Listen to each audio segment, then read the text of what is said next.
You don't get it. Trust is the same thing as reliance. It's a fault of cowards. I have no need for such weakness. I have many subordinates, many who've pledged themselves to me, but I've never asked for any of their trust. I've asked for their allegiance, but faith is another matter altogether. In fact, I always told them to never trust anyone, including myself. Unfortunately, though, I've met no one who is strong enough to actually heed that warning. All creatures need to obey. No one can survive without trusting someone they feel is better, more worthy than themselves. To avoid that responsibility, those who are worthy look even higher, searching for more superior beings. And those superiors do the same, looking for even stronger individuals they can believe in. That is how all kings are created. It is also how gods are born. Types of monsters in this world. Monsters who will not show themselves and who cause trouble. Monsters who abduct children. Monsters who devour dreams. Monsters who suck blood. And monsters who always tell lies. Lying monsters are a real nuisance. They are much more cunning than other monsters. They pose as humans, even though they have no understanding of the human heart. They eat, even though they've never experienced hunger. They study, even though they have no interest in academics. They seek friendship, even though they do not know how to love. If I were to encounter such a monster, I would likely be eaten by it. Because in truth, I am that monster. The perfect being, you said? Well, I have to tell you the honest truth as I see it. In this world, nothing perfect exists. It may be a cliché after all, but it's the way things are. That's precisely why ordinary men pursue the concept of perfection. It's infatuation. But ultimately, I have to ask myself, what is the true meaning of being perfect? And the answer I came up with was nothing. Not one thing. The truth of the matter is, I despise perfection. If something is truly perfect, that's it. The bottom line becomes, there is no room for imagination. No space for intelligence, or ability, or improvement. Do you understand? To men of science like us, perfection is a dead end, a condition of hopelessness. Always strive to be better than anything that came before you, but not perfect. Scientists agonize over the attempt to achieve perfection. That's the kind of creatures we are. We take joy in trying to exceed our wrath, in trying to reach for something that in the end, we have to admit may in fact be unreachable. In other words, you may think that we operate on the same level, but you are wrong. The moment you started talking about perfection, you embraced the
Forget about beating me. You'll never even measure up to Nanami.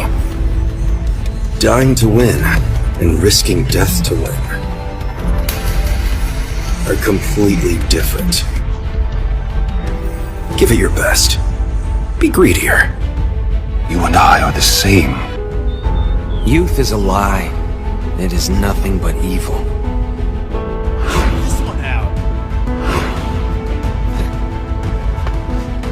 Those who look to rejoice in their youth deceive themselves and those around them, accepting in full the circumstances that devour them. In the face of the great and reverend word youth, they will twist any common interpretation or accepted notion out of recognition. In their minds, lies, secrets, sins, and even failure are nothing more than the spice of youth. If failure is truly the designated mark of one's youth, then would it not be considered abnormal for one not in his youth to still fail at befriending anyone? But I'm sure none of them would admit to that being true. They only define youth to their own benefit. In conclusion, I leave you with this. All you fools who delight in youth, drop dead. I'm not— Wake up to reality. Nothing ever goes as planned in this accursed world.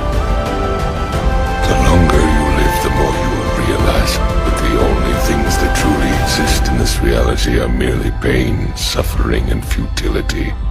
Listen. Everywhere you look in this world, wherever there is light, there will always be shadows to be found as well.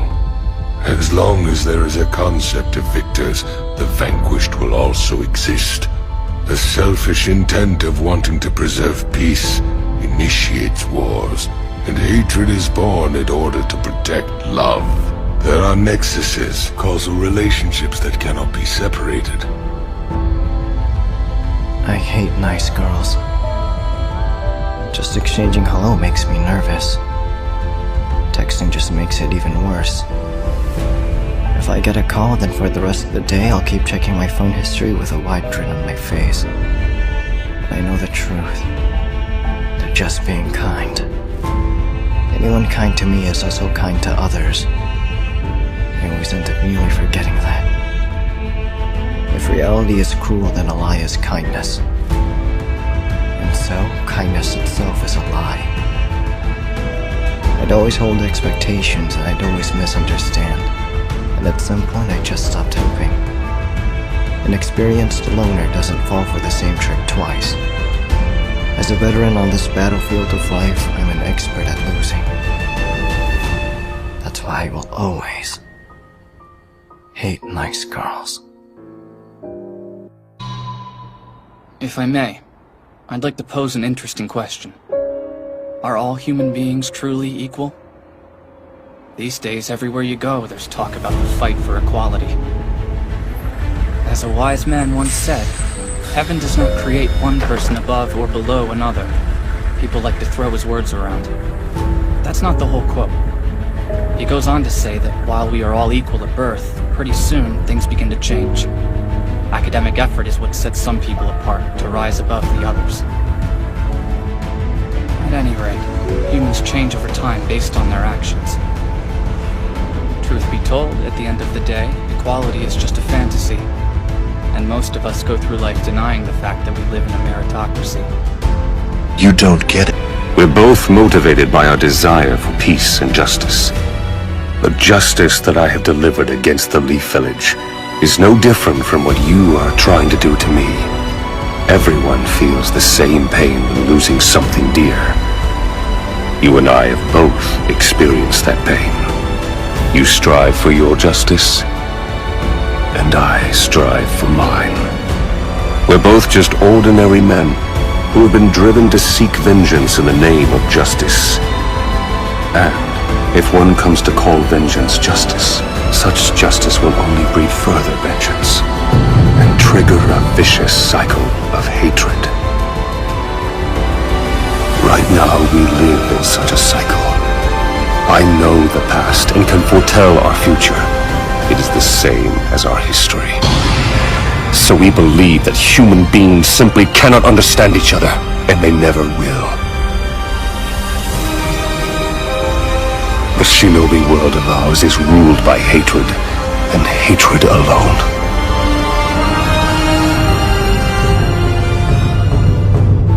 So, Naruto, how would you confront this hatred in order to create peace? I want to know what your answer is.